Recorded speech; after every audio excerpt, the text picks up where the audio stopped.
Can you say yes? I can't, no. All right, everyone, this is Kayleen McCabe. Hi! Oh, I'm so excited to get to come in and chat with you folks today. Hooray, technology. So while you folks are still figuring out the Skype thing, I'm just going to start chatting and sharing what's up. So I am Kayleen McCabe. I'm a contractor out of Denver, Colorado. I focus the majority of my career in residential construction with a primary focus on restoration of older homes because I love the math and the construction of older homes. It makes me insanely happy. Oh, it's back in the day when they actually had real 2x4s in the walls, not 1.5 inches and 3.5 inches. And I love what I do. I thoroughly enjoy the fact that I'm able to go in and help people with the most expensive investment that they'll ever have. And it makes me happy too that every day I get to go into a different job site and work with my hands and create what I believe is pieces of art. So when working in construction, it took me a while to realize that everybody who is in this trade or any trade is actually an artist. And it's true because you look at what's behind walls and how things are constructed and the attention of detail that goes into the lines that a plumber runs or the wires that an electrician puts together. It is done with such precision and care that truthfully, I always feel bad when it comes time to drywall a space because I'm covering up all this beautiful artwork of framing and all of the HVAC and plumbing and electric work. But just to rewind a little bit, because I think it's valuable to share, I did not discover the opportunity of construction until I was in my 20s. I had actually gone through quite a bit of different adventures. And rewinding all the way back to high school, I was put on sort of a leadership track and definitely college focused. I started taking the SATs and ACTs when I was in 7th or 8th grade. So definitely of a college mindset early on. But when it came time for graduation, my guidance counselor asked, where do you want to go to college? What do you want to major in? What's your plan? And I realized that I didn't really want to go to college. My dream job was to be Indiana Jones because I think that's the best career ever. And you get to travel around the world and find artifacts and then teach things. And the reality is that being Indiana Jones is not a real career. And I did go to college for 1 semester, but I ditched a ton. And to this day, I have 0 college credits, none at all. Or maybe I have 1 for the class that I think I showed up to twice. But my success and pathway for a career did not involve college. And that took a long time to settle with. In fact, for a lot of years, I was embarrassed to tell people that I did not have any college education.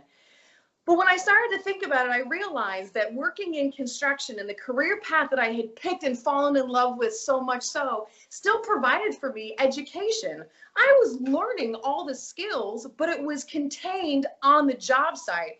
Which realistically, look, I could spend a half an hour right now. We could chat all day long about how to swing a hammer, but until you're actually on the job site and learn how gravity works and how to use your body with these tools, bookwork is not going to do anything. It's all about all the job training and practicing and learning these skills and the muscle memory that comes along with working in your trade. I mean, right now, I know exactly that usually my pencil sits in this pocket, my tape measure is over here, I can grab my square. And that just comes from years of practice on the job. So I was blessed that I was able to express my craft and this love for construction on DIY Network's Rescue Renovation, where I spent 5 seasons helping out homeowners finish projects where they thought like, oh, we could do this. And then years later, they were still in a demolition zone or halfway finished with the project. And I was able to come in with my crew and teach homeowners and kind of explain to them that, yeah, there are projects that you can do yourself. Absolutely. Look, as you all start to buy houses and do your own things, yes, you can switch out your light switches and your plugs and change your wax ring on your toilet at least every 10 years. That's my big contractor push because I've seen some gross damage. But a lot of times homeowners and still the public had an impression that if you were working in this industry, that you were lesser than. Because for so long we have said over and over and over again that the pathway to success includes that 4-year degree. That if you don't have that, that there's no possibility that you could be successful. And if you choose to work in this industry, well, you know, you're doing it because maybe you're not smart enough to go to school, or you can't afford to do it.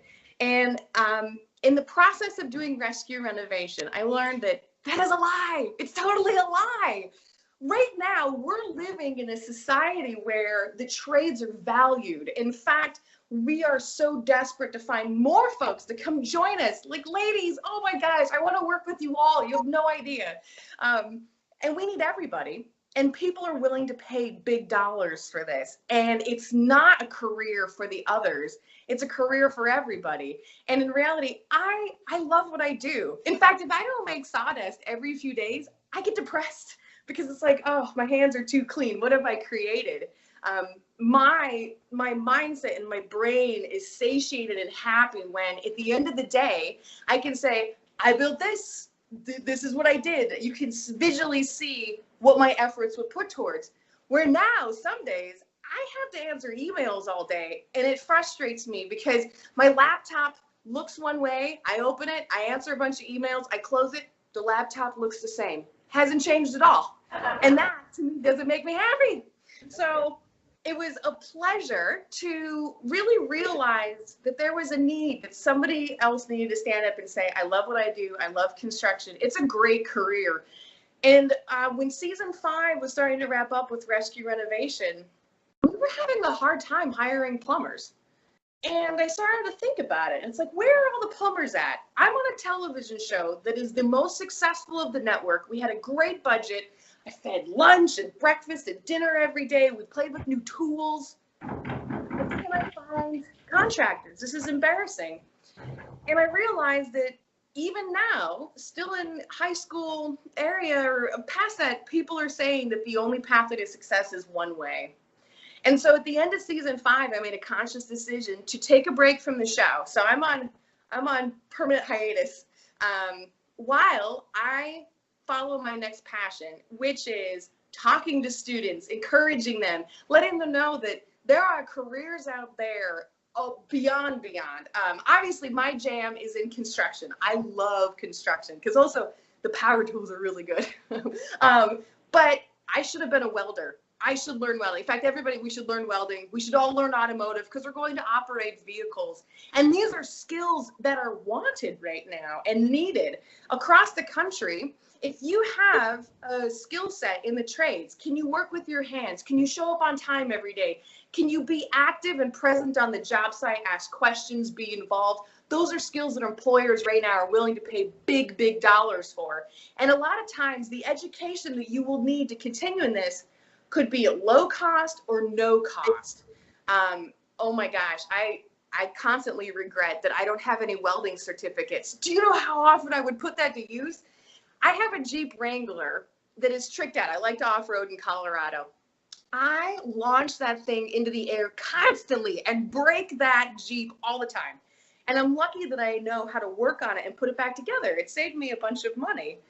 But on the other side, it's also made me a better consumer because I do have a vehicle that's new and I don't know how to work on the new cars. The level of technology, I don't know electric stuff. It's not my jam.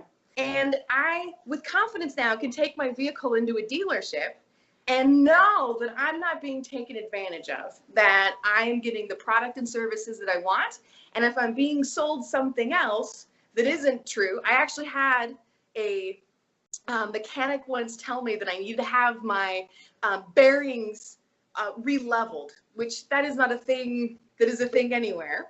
And I was a better consumer because I took my vehicle from that shop, took it to another shop, and spent my money wisely. And so these are life skills, not just outside of career opportunities. And I am so excited that all of you are taking advantage of learning an amazing craft because, oh my gosh. Okay, so side note. So when I started to take a break from shooting the TV show and I started to travel, and I started to realize that the new statistics are saying that your generation will have multiple careers. You won't go into one career and stay there for 45 years. You'll probably have 5 or 6. Now, here's where the benefit is at. If you're involved in any sort of trade, those skills can go to any other trade. And when I say that there are thousands of different trades, I truly mean that. For an example, to build a house, it takes 27 different trades. Now, that's just in a residential construction. If you start to look at commercial and industrial construction, where they're doing bridge work and creating factories, this is thousands of different jobs. But then you look at, the reality is if you work in construction or trained, and let's say one day I wake up and I'm allergic to sawdust, like, oh, please knock on wood, I hope that never happens. I believe with confidence that I could work as a plumber, an electrician, an auto mechanic, in aviation, because the skills that employers want are, can you work with your hands? Can you interpret the directions and then actually produce something? And that's universal. And so you're already practicing it, and you are set up for a level of success that is so much higher by being involved in a program like this. So, oh my, I'm going to break out into hives. I'm so excited. Hang on. I'm just trying to figure this out. Okay, there, now I'm back. So please, everyone, I really want to encourage you that there are multiple pathways to success. And in the grand scheme of things, if you go into the trades and you hate it, you will probably be making an hourly wage that is so high that if you want to go back for a post-secondary degree at a university or a community college, you can just pay for it. You don't have to take out loans and go into debt for your education, which not having that debt over your head will make you free. So it is absolutely fantastic. And I'm thrilled for everyone. And I wish I was there eating pizza and hanging out, having salad, although I don't eat salad because I'm not an adult. I just like the pizza part. It's better. Oh, it's so wonderful to get to see you folks. Ladies, you have no idea. Okay, thank you so much, Joe. I appreciate it a ton. All right, but now let me give my other chat, guys. Okay. I have worked in male-dominated industries my entire career. At one point, I was an 911 dispatcher, and then I went into construction, so it's all dudes, right? Which is fine. I'm an only child, and I have been blessed now to work with some great men who I consider my brothers. But right now, the country is specifically seeking you ladies. Specifically. And the reason is because the industry has realized that there's a benefit to have women in construction. One great example is welding companies are specifically seeking out women. Think of it this way. We as ladies look at everything here. Sometimes I take a sharp pencil and like put it up against my eyes and try to do that cat eye thing. I can never do it right. Some ladies can. Okay, so if you have the skills to take something sharp and put it up against your eye and draw a straight line, why aren't you welding? Why aren't you a welder? Like, it's the same thing, only right now I'm meeting students who just came out of programs with their certifications in welding who are making almost $100,000 a year. And believe me, you can draw these straight lines. I give mad props to anybody who's in cosmetology. I had to glue my eyelashes on once, and I don't know if you all know, but eyelashes have a direction, and there's like short ones and then long ones. I glued them on backwards and with like the long eyelashes on the inside, and I looked like an insane Muppet. So I have respect for cosmetology, but the reality is that the industry is seeking women because our temperament and our attention to detail. And so it's not just welding. We're looking at heavy machine operation, crane operators, things that normally you would think, okay, you need a big burly guy to do this. But the industry is learning that if you have a bunch of machinery, and when I say machinery, I'm talking like mining equipment, those trucks for a mine. I mean, the tires are like how tall I am. That's usually a $10 million piece of machinery. And they have found that over time, the women who operate those vehicles are actually costing the company less money, because if the vehicle breaks down, more often than not, a female is going to say, something's wrong with this vehicle, let's get it fixed and then move on. Where sometimes they found the male employees are like, I got this. I'm going to keep using the machinery until I need to be done with my shift. And now you're out a piece of machinery that costs $10 million. So ladies, Do not be intimidated by the fact that for a long time this is a male-dominated industry. It is no longer. The industry is so desperate for people. Are you breathing? That's the requirement. We want you. That's it. We can take care of anything else. So please, please explore everything and do not get discouraged. In any job field you go into, you're going to have bad days. People who sit in offices, in air conditioning and recycled air have bad days. It happens in any industry, but oh, gross. I want to like pull my nose hairs out with needle nose pliers thinking of a career where I had to sit at a desk and I don't work that way. I need to be outside, goofing off, creating things and being a part of, I like being a part of someone's life. I like helping people. That's really what it comes down to. And being able to help people with the most expensive investment that they will ever have, I have found such reward and happiness. And I still bounce out of bed, excited to get to go to work. It hasn't worn off yet. I thought at some point I'd be like, I've been in the industry like pushing 20 years. I'm over it. Nonsense. In fact, it gets even worse.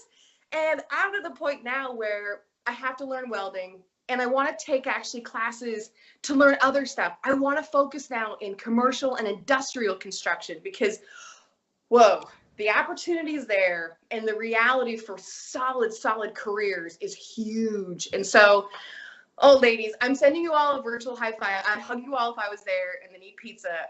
But since not, I'm screen high fiving. And I would love to answer. Right? Thank you very much in the back. I appreciate it. I would love to answer some questions or advice because, listen, now we're all friends, right? This is how it happens. Hi, ladies, we're all friends. Please know that you have me as a resource. I am your biggest cheerleader.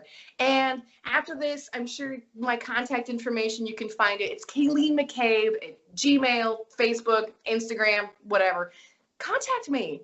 I want to support you and cheer you on because there are crummy days. There are days that aren't going to go your way and they're going to stink.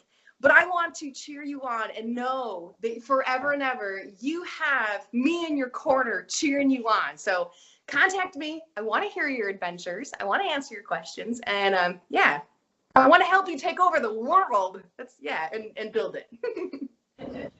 All right, ladies, who has questions? Hi. Hi. If you want to start your own business based on your trade, what would be the best option or advice you can give us? Starting your own business is very hard. In fact, right now I'm having a tough time encouraging students to go into residential construction businesses on their own because that is a volatile industry. So, and this goes for everybody. If you're starting your own business or if you want to be a contractor, you need to have the mindset that you are a freelance artist and that money comes and goes. And so, especially with having your own business, you need to be prepared for the roller coaster. And that means when times are great and you're rocking and you have more business than you know what to do with, you still save your money because in this industry forever, there'll be a downturn. So save your pennies because when this times get slow, you'll be smart enough to have saved and sustain your company longer. And so that's true. And then if you're going to start your own business, please do continuous education for your employees. The industry right now is changing on a level that's astronomically fast. I used to go to a job site and bring blueprints, like an architect, like big sheets of paper blueprints. No more. I actually now can take those blueprints, put it into a CAD program like AutoCAD or SketchUp. And now when I go visit clients, I have them put on virtual reality glasses and look around their space in 3D. So if you have your own company, you need to make sure that you're still continuing to educate your employees and yourself for the rest of your life. And then call me because I'm going to support your company. Yeah. And then my second question was, what's the best option to connect with other people? Like say if you want to do an interview or you want to write a book, for example, to you, how do you think that should, like, a good way to connect to people, to find other women in trade? Is there like a website or a app or something that is going on? Yeah, so NAWIC is the National Association of Women in Construction. That's a national organization, and they do conferences. They actually participate too in a conference. It's every year called Women Build Nations. And last year was in Seattle. This year, I can't remember, but it was amazing. It was the best time ever. I got to hang out with like thousands of other women who were in all sorts of different trades. So position yourself to attend conferences like that, because that's really right now the best place to network. And then join organizations. You know, NAWIC is an option. There's also Oregon Tradeswomen. While they're based in Oregon, I joined, you know, because it's another network and a group. So I think online right now, there are some great organizations, probably even in New Jersey area, that you could also be a part of. Let's see. Beyond that, it does get kind of tough because there aren't many of us, right? Women in the industry right now, we represent between 2 and 5%. So it sort of varies, but 5%, I mean, come on. We're like 51% of the population. So this is like way too low. But it just might take a minute. There are other organizations that do have a lot of fantastic female leadership. NARI, the National Association of the Remodeling Industry, focuses on females. NCCER, which is a curriculum component, also has females. But another great thing is when you find your trade focused and you go start to apply for jobs and start to meet companies, connect with the women who are there. There are usually solid, fantastic females in most companies now, and they will also provide for you a great resource with better local options too. So yeah, you're gonna have to keep your eyes open. You're gonna have to Google search some stuff, because that solid, broad network of like ladies in the trades doesn't quite exist yet. Okay, thank you. You're so welcome. Good luck. I cannot wait to hear what your company is. Like, ooh, I send you a high five. Hi, I'm not sure. Hi. I wanted to know, at any given point, did you want to give up? And if there was the case, what motivated you to bounce back from those thoughts? Yeah. Oh, good. Yes, totally. Oh my gosh, there were absolutely days. I can think of one moment specifically that pops out. I worked with a male contractor who didn't like me, and that was apparent. And so we didn't like each other. I'm also a person, how to put this? In confrontational situations, there's like fight or flight. I'm fight or fight. I don't have a flight mode tapped in. So I'm crazy stubborn, and I think that's probably where it comes from. But I had done a basement all in tile, and I left, and I came back the next morning, and this male contractor was down in the basement stepping on my tiles, specifically ruining them. He didn't expect I was going to be there an hour early and catch him doing this. And he was like, I was straightening out those crooked tiles. They became crooked. Tiles that are flat on the ground don't move. So they were fine when I left, you know. And that really discouraged me. It was rough because I was supposed to be part of a team and a family. And now one of my family members basically just like picked his nose on my job, right? And that, it was like, do I want to be doing this? Do I want to fight like this to do something that I love so much? Is it worth it? And I took some time off. I took about a week off because it was like, I don't want this kind of drama. I love to work. I love it more than anything. I don't want the drama, right? I don't want like water cooler drama or gossip. It's not my jam. And after I took some time off and a breather, I realized, yeah, this is it. This is what I want to be doing. And I don't care about other people's opinion of me. And that was it. And then the reality too is I started to look at my paychecks and realized these are pretty solid. Like I make good money. In fact, listen, I've made way more money in construction than I ever did in television. Television is pointless. No, they paid me free lunch a lot, which is great. Yay, food. But anyway, yeah, and you will. You're gonna have moments when you want to give up. You are going to argue with a project one time, and like you're gonna fight this project. Here's the lesson I learned. Take a deep breath. Step away for a second. Don't work mad. if you work in construction angry, you have to think we're artists, right? And so take a deep breath and let it go and realize you're gonna work with people, and this is in any industry, who you don't like. They're just dickheads. That's just who they are. And that happens anywhere, right?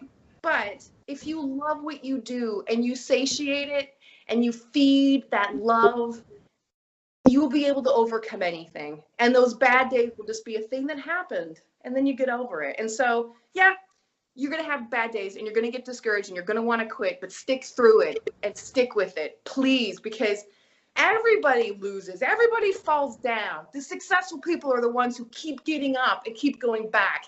And the reality is that because you are female in this industry, you have a higher percentage of success opportunities. And so don't give up. And really, if you become frustrated and want to give up, realize maybe there's another trade that you could go to and continue your work. And so, yeah, it'll happen. But that's where also call me and I'll tell you dirty jokes and make you laugh, and then you get over it, right? Oh, that's an awesome question. My name is Dr. Robinson. I'm in building maintenance, the second phase. I was wondering, what do you suggest, like, my next step be after this particular program to become, successful, to take those steps and become a successful woman in the trade? That's a great question. And this goes for everybody. Start out at the bottom. Start at the bottom and realize that you're going to have certificates and degrees that might say you're qualified to do something. Start at the bottom, because if you show up on every time and you are hungry and you're active, you're going to be promoted naturally and go to the top. Now, you will become the best boss and the best leader possible if you worked your way up, because then when you get to the top, you know what everybody's job is. And you know how to be a great leader because you've done all that work. And believe me, that has paid off in spades. I once had a kid who worked for me in construction. He was like, I can't do that. And I was like, yes, you can, because I did it and I did it way faster. So chop, chop, and I only gained that experience because I started off at the bottom and worked my way up. So always ask questions. Network. Do not be intimidated to talk to your people around you that you work with. Even if it's a bunch of men, they love you. They might not know it or express it, but they do, and they appreciate you, and they want to teach you, and they want to pass on all these little nuggets of knowledge that they've learned. So start off at the bottom, be humble and ask questions, and you will become a very, very successful leader, business owner in this business. And that broad range too. Because here, oh my gosh, okay, side tangent. The reality is when you work on a project like building maintenance, you are dealing with a whole host of trades. Walking onto a job site, I don't walk onto a job site and just hang out with other framers. I'm there with electricians and plumbers and drywallers. And so, especially in your industry and the pathway you're picking, you're going to have exposure to so many different trades and opportunities. So make sure you keep your eyes open, make your ears a sponge, and ingest all of that, because you might hear something one day you're like, I want to do that instead. Like, that's cool. And you've already met the people. So yeah, always be hungry, always. And know, like, oh my gosh, I still learn every single day. There is not a day that I go to work where I don't come away being like, I didn't know that. Learned something new today. So yeah, that's definitely my advice. And then too, you can call me. We'll hang out. Like, yeah.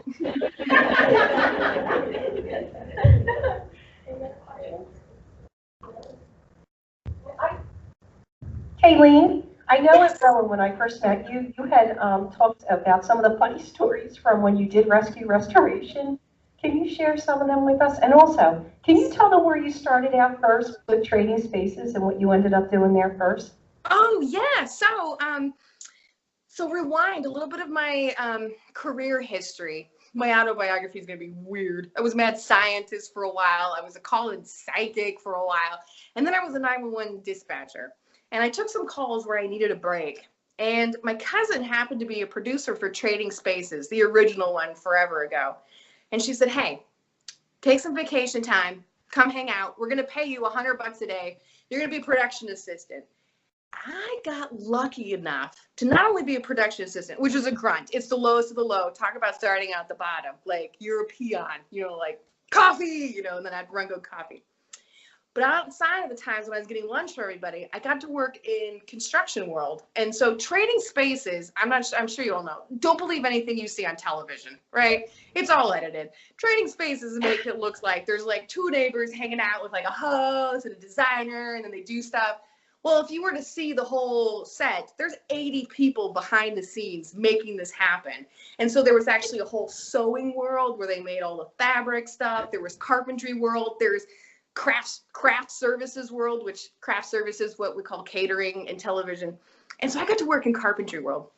And okay, so my first day, I was asked to work on a table, and they just wanted me to stand it so it could be painted. But I had a bit of construction opportunities when I was younger, working with my dad, and I sanded it down and we stained it. And Frank Belcastro, he was the manager of carpentry world, and Frank had like a permanent scowl. He was like furrowed brow, and he had a big bushy mustache that was permanently stained with like cigarette smoke, and he'd walk around all day and like, the producers, man, they're awful. And then he came over to me and he saw my table and he's like, that's pretty nice. You want to work with me? And I was like, I love it. And what I was so excited about is when I was a dispatcher, I was making 6 figures, but my alarm would go off in the morning and I would just keep hitting snooze and be like, yeah, I like my job, but I don't want to go. Like, ugh. Okay. And then I started to work for Trading Spaces, and I had to be at set at 5:30 in the morning. I was bouncing out of bed at 4 a.m. And then at the end of the day, we'd wrap up set around 11 o'clock or midnight. And I was so sad to leave. I was like, oh, I didn't play enough. I didn't finish the cabinet I was working on or whatever. And that's when I realized this is love. This is the love that I've been seeking. I love what I get to do and create. And I was very, very blessed that I got to do that with Trading Spaces because it was insanity. I have glued things onto walls that I regret. I feel bad for those folks. My bad. But that was really the first spark when I realized that it didn't matter what I was making, that the money wasn't the driving factor for me. It was the fact that I got to spend the hours that I wanted to in a way that made me insanely happy. And that made me feel as rich as like somebody who just won the Powerball. I mean, it was a blessing and I loved it more than anything. And I stuck in television for a few years. But the reality is that in TV, television shows don't shoot all year long. It's like for a few months and they go on hiatus and they come back. And I was finding that I was having to look for another show to work on every few months. And I hated television. It was really the construction side that sparked me. And oh, ladies, I love it. I call it my reverse French manicure, where underneath my nails is like black and then on top is white. And I'm like, I earned that. Like, I did this on purpose. And so it made me outrageously happy and danced all the time. And I feel very, very lucky because the blessing that I had with Frank is I felt safe to fail. And in this industry, failure is a part of our learning. Look, if you're working in small engine repair and you have a lawnmower that doesn't work, and then you work on it and it still doesn't work, you failed. You're failing, right? And then you work on it again, you get to run. It's a success. And so he gave me the opportunity to fail, and that is what taught me things. The first time I put together a cabinet, it was not square, it was gross. It looked like modern art. It was so out of whack. And he gave me the opportunity to fail and then took the time to explain to me where I went wrong and guide me to a successful cabinet the next time. So do not be afraid of failing. And this is tough, ladies, believe me, I know, because if you're on a job site and you already stick out because you're the only one like you hanging around, the last thing you want to do is fail in front of people. That's embarrassing, nobody wants to do it, but be okay with it because that's how you learn things. It is an okay and an acceptable and encouraged process of learning the industry. Now, if I kept making unsquare cabinets over and over and over again, I clearly wasn't like learning anything. So learn from those failures. But yeah, Frank was a blessing in disguise. And I hope that all of you get to find a mentor in your career path at some point in your career journey, because having that opportunity to fail, to be vulnerable, and then to ask questions and be encouraged to go on, for me was an amazing gift. And Debbie, that was a two-part question, and I rambled on with one half of it, and I totally Yes, forgot. the other half of the question was, I know you shared funny stories when you were with restoration. Oh, right. How much time do we have? Listen, ladies, oh my word. Okay. It really got to the point where I thought my crew was giving homeowners money to say dumb stuff. I'm not joking. I walked in. Okay. You all know an I-beam, right? An I-beam is a steel beam in the shape of the letter I. Pretty apparent. I-beams are used when you want to span distances that are really long and you don't want to lose the head height. Because let's say if you have a 2x4 in wood, you can go, well, let's say 4 feet before it needs to be supported. A 2x6, you can go 6 feet, a 2x8, blah, blah. When you start to span distances of like over 12 feet, that means you have a 12-inch beam. And so a lot of times people go to steel because you can span those 12 feet with a much, much smaller beam. So I had a homeowner. They called us. They were like, come help us out. So I went into the house and I walked into the kitchen. And the first question I asked was, are we here to remodel the kitchen? And they were like, no, why do you think that? Now, what I had seen when I walked in is every single door on the cabinets in the kitchen had been cut with the sliver out of the bottom. So there was something happening. Well, what had happened is the homeowner took out a load-bearing wall in the basement. Okay. He then made the right decision to put in an I-beam to span it. But the homeowner decided that the letter H sounded stronger than the letter I, and he mounted the I-beam in the shape of the letter H. And I was literally like, who paid you to say something that dumb? It's called an I-beam. And he was dead serious. And what was happening is when you turn an I-beam to a letter H, it's no longer structurally sound. And this, oh my gosh, they would have parties up in the kitchen. They would put a chalk line on the H beam down the basement, and they would see if they could get enough people upstairs to actually bend the beam, and they would see how much they could bend it. They had kids. I was like, do I call social services too? No. Oh my gosh. So that was one where I realized that in our community as a whole, people don't value the trades like they should, and realize that there is a lot of skill and thought and knowledge and training and all these things that go into it, where fine, you're a homeowner, cool, you can go pick up what you want. And it was just sad for me to see over and over again homeowners doing the most disastrous work on their most expensive investment. And I'll tell you what, my goal in life, beyond promoting all you ladies to go get amazing careers, I want Home Depot and Lowe's to put like a tag on their sledgehammers that say, do you know what you're doing after you're done using this sledgehammer? And if the answer is maybe or no, you don't get a sledgehammer. That's just how it works. Because look, if you're doing demo with the sledgehammer, like on all the TV shows, I would give homeowners sledgehammers all the time. And the reason was so I could tire them out and they would get out of my way. And like, nobody does demo where we kick through a wall. That is ridiculous and dumb. So yeah, oh my gosh, let's see. I have stories galore, believe me. I did 100 episodes. And one of the reasons that I wanted to go on hiatus is because season 5 was cranking out some of the most disastrous projects I had ever seen. I didn't even know that people were capable of being that destructive in their own house. And I thought when I started the show that people would tune in and be like, huh, there's a knowledgeable lady telling us to hire professionals.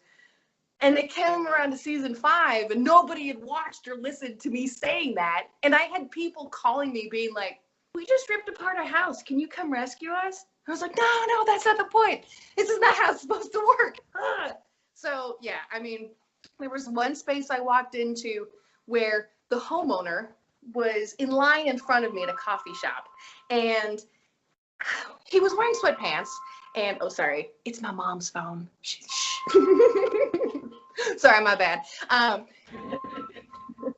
So the guy is in front of me wearing sweatpants. One leg is fine. The other leg is covered in drywall dust. And that's 5:30 in the morning. So I was like, hey, I'll buy you a cup of coffee if you tell me what happened.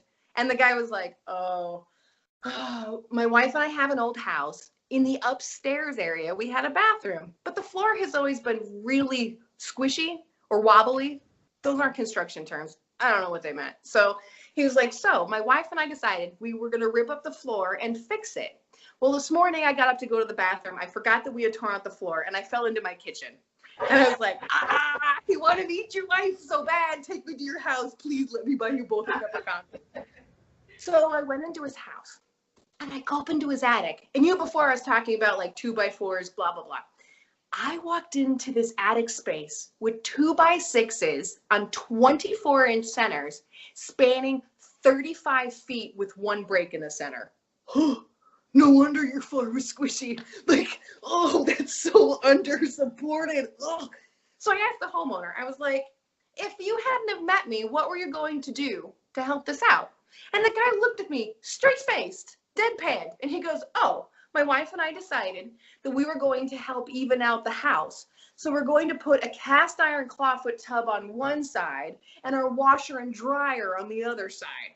And I was like, honey, you cannot pick up a clawfoot tub and your wife. You are not linebackers. Like, that's not going to happen. But if they had done that, they would have completely ruined their house. The house would have come down. And if they hadn't have found me, I put almost $200,000 into that house. I ended up going down to the basement, put in helical piers, and then created a continuous load path up into the attic, where then, because I'm a TV show, I did put in a clawfoot tub and a washer and dryer and like tricked it out all belief. But if they hadn't have met me, the reality is the value of their house and the work it would take to make it happen would have overvalued the house in the market. And they were under in the house. They would have never been able to sell it or make a profit. They would have had basically this giant house anchor around their necks forever. And so that one blew me away the most too, because I was like, you have no idea. You just ripped apart a can of worms and then tap danced on it and think you're just gonna like go fishing with those worms and everything will be fine. And I was like, no, hire people. One last point that I just want to pass on. Please continue to learn forever. I work with great engineers and architects, but my better architect, I work with 3. One of them spent his time during vacations actually learning how gravity works. And so, hang on just a second. Sorry. It's Friday party time here down in Florida.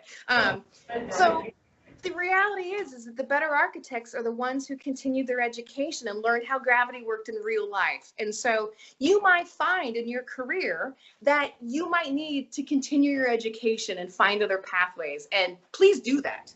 But on-the-job training is so valuable. It's the bee's knees because, oh, come on. I mean, you get to learn and get dirty at the same time. It's the best. So, yeah. And honestly, I could go on with stories. I have 100 episodes that I did. People do the dumbest things I've ever seen in a house. But the H-beam, for me, always sticks in my mind because it's called an I-beam. Like, anyways, so.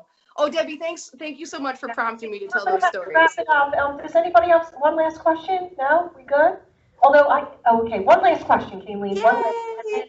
I was going to ask you if you have the light box that you had converted into your pocket. Oh, I did not.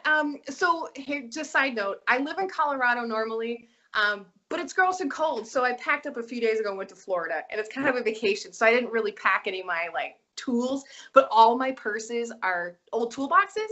And you can actually go on my Facebook page, and I did a Facebook Live where I gave a tour of my purses. So yeah, being a lady in construction is the bee's knees. I'll tell you what, we get to bring fashion into the industry and a sense of style the guys are just jealous of. Anyway. Oh, what is your question? Yes. I just wanted to know what was your proudest moment in the trade? Oh, this is a good one. Okay. So I was in an outdoor space and we were doing landscaping and the homeowners wanted a pergola. And the pergola space, the diameter of the pergola top was almost 40 feet in diameter. Now, I don't like heights. So I made a compromise with my crew and I said, I want to build this pergola top up the mountain in the homeowner's driveway where it's flat. And then I'm going to separately sink the posts for this top. And all my contractors were like, you can't do it. You can't measure. You're going to fail, blah, blah, blah, because landscaping is very hard. Obviously, nothing's flat, nothing's square. You have to make it what you want. And I had to set 6 posts on a hill to hold this top. And they gave me shit for it the whole time. And I was stubborn. I was like, no, we're doing it this way. And so we rented a crane to actually pick up this pergola top that I had made.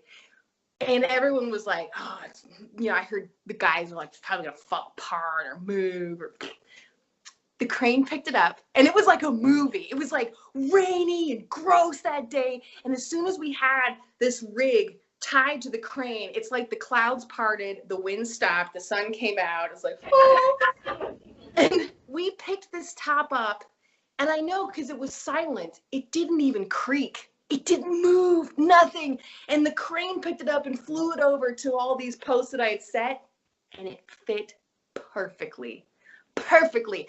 I wasn't even a quarter or an 1/8 inch off. It was 100% on. And it was one of those like, I'm fabulous. I can measure and do things you don't even know. And that had to have been it, because I pushed for what I wanted. I knew I could do it. I had haters who doubted me the whole time, but I knew in my heart that I could pull it off. And just having one of those moments where I was like, I did do it. What do you got? That was absolutely it. Yeah, thanks for the questions. Yeah, thank you so much. We're done? Everybody good? Okay, because we got to let it go, unfortunately. Kayleen, thank you so much. Thank you so much. I love you all. I think you're awesome. And, I'm going to take the stairs out of here, so. Okay, go ahead. Oh, ding. I took the elevator back up. Yeah. Oh, please, you all have the best rest of your week. And ladies, I'm not joking about it. You call me. You can go on my website. My direct number is there. Call, text, email. We're now friends, and I'm supporting you. So, seriously, I love you all. And yeah, have a great rest of your day. Bye.